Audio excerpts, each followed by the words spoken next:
세상 어느 문화권의 사람을 만나더라도 공통적인 면모를 볼 수 있습니다. 하늘에 관한 동경 혹은 숭상입니다. 옛날 사람들은 하늘은 인간이 결코 지배하거나 닿을 수 없는 장소로 여겼습니다.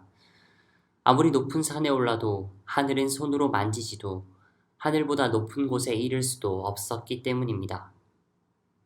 그리스 신화의 신들이 살았던 올림푸스 산은 하늘을 꿰뚫은 높은 산으로 사람이 오를 수 없는 곳입니다. 오늘날 우리는 올림푸스 산이 닿을 수 없는 하늘을 꿰뚫고 있다는 점에서 이미 있을 수 없는 장소라는 사실을 알 수 있습니다. 이집트 사람들도 태양신 아문라와 새의 모양을 한 지혜의 신 토트, 정의의 신 호루스만이 날개를 이용하여서 하늘을 지나다닐 수 있다고 생각했습니다. 또 우리나라와 중국에서도 하늘은 신의 거처로 알려져 있습니다.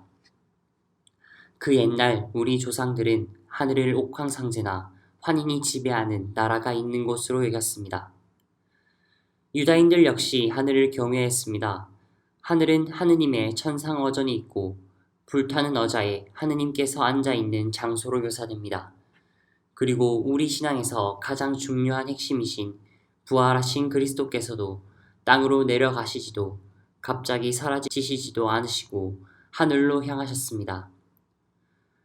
승천에 대한 보도는 우리가 당연히 하느님께서 부활하신 예수님께서 하늘에 계실 것이라고 여기게 만듭니다. 사람들에게 하늘은 바로 하느님께서 계시는 장소로 여겨졌고 그렇게 사람들은 하느님을 찾기 위해 산을 올랐습니다. 평평한 땅보다 산은 하늘과 더 가까이 맞닿아 있기 때문입니다. 그래서인지 구약 성경 안에서 하느님을 만나는 장소는 대개 산이 많습니다.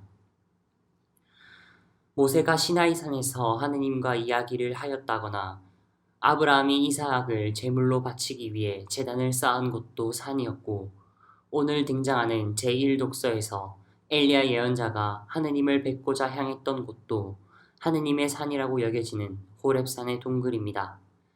심지어 예루살렘의 성전도 그 옛날 이삭이 바쳐질 뻔했던 제단이 있었다고 여겨지는 모리아 산으로 추정되는 곳에 지어져 있습니다.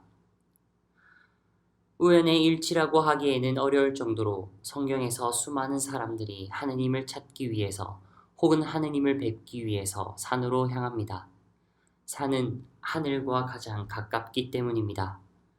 그 옛날에는 하느님께서 하늘에 계시다고 생각했기 때문입니다.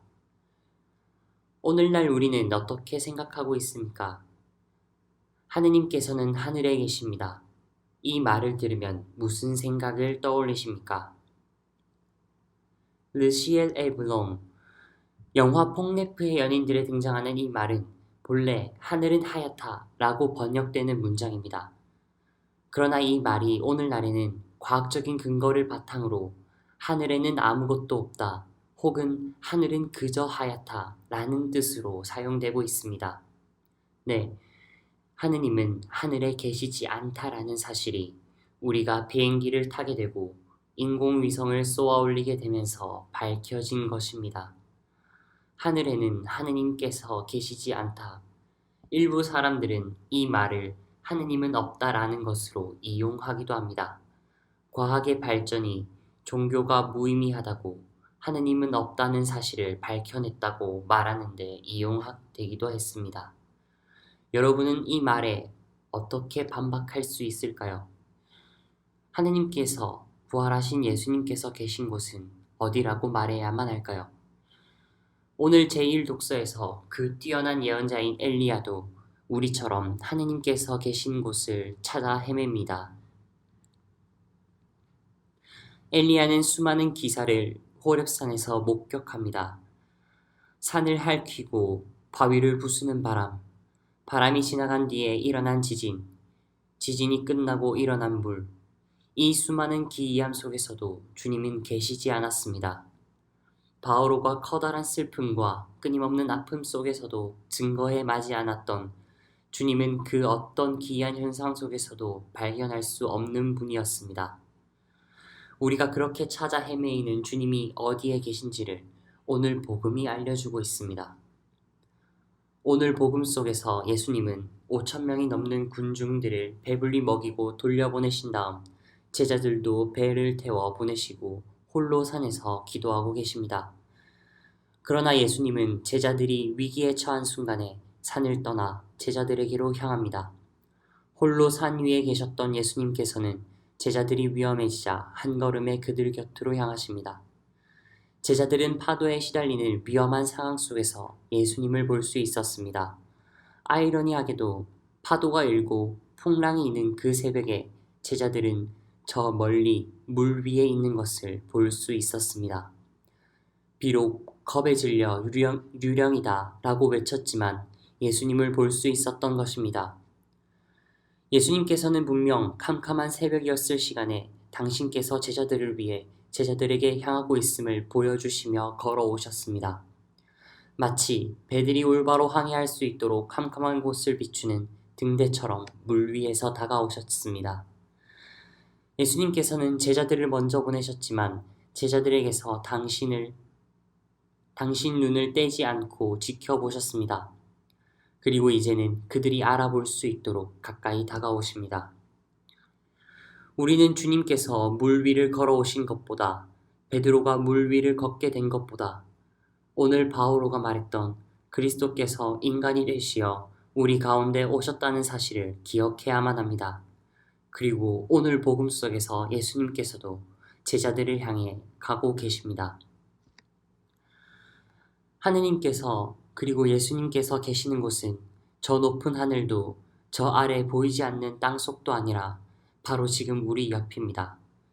그리스도께서는 매순간 매순간 우리 곁에서 우리를 떠나지 않으시고 때로는 멀게 느껴지더라도 우리를 바라보고 계십니다. 그런데 저희는 그리스도의 그 모습을 거꾸로 살아가는 듯 보입니다. 저는 오늘 성소국을 다녀왔습니다. 성소국을 다녀오면서 버스를 타고 본당으로 돌아왔습니다. 제가 버스를 탔을 때 유독 한 분을 중심으로 자리가 비워져 있었습니다. 주변의 사람들은 자리가 많이 비어 있는데도 그 근처로 오지 않고 멀찍이 서 있거나 먼 자리로 옮기는 사람도 있었습니다. 저는 이유를 모르니 바로 뒤에 자리에 앉았습니다. 그리고 곧 이유를 알게 되었습니다. 그분이 심하게 기침을 하는 것이었습니다. 저는 어떻게 했을까요? 사실 일어나기 귀찮아서 그대로 앉아 있었습니다. 그러나 사람들은 코로나 바이러스 때문에 모두 그 사람 곁을 비워두었습니다. 우리는 줄곧 이런 행동을 합니다. 내가 피해를 입을까봐, 내가 손해를 볼까봐, 슬그머니 발을 빼고 뒷짐을 지고 구경하고, 때로는 정확하진 않은 이유로 다른 사람을 비방합니다. 요즘 학생들 사이에서 문제가 되고 있는 왕따 문화 역시 이러한 현상 중에 하나일 것입니다. 어쩌면 주님께서 말하셨던 믿음이 약한 자야 라는 꾸짖음은 이런 우리의 태도를 두고 말하는 것은 아닐까요? 내가 피해를 입을까 도망치고 두려워하는 우리의 모습을 보고 이야기하신 것은 아닐까요? 그리스도께서는 사람들을 위해 당신이 계신 곳을 떠나 우리 곁으로 오셨습니다. 주님께서는 유령이라는 소리마저 들을 것을 각오하시고 우리 곁을 향하신 것처럼 당신을 보고 유령이라는 제자들을 꾸짖지도 않고 나다, 두려워하지 마라 라고만 이야기하십니다. 오늘 또다시 주님께서는 우리에게 다가오신다는 증거로 당신의 몸을 내어주십니다. 우리에게 당신과 같은 사랑을 본받으라는 모범으로 당신의 몸을 내어주시는 것입니다. 성체를 받아오신 우리에게 이번 한 주간이 내가 곁에 있어줘야 하는 사람을 찾아보는 시간이 되셨으면 좋겠습니다. 여러분이 향하는 그곳, 여러분이 그리스도의 사랑을 실천하는 그곳이 바로 하느님께서 그리스도께서 계시는 곳임을 잊지 않으시길 기도드리겠습니다.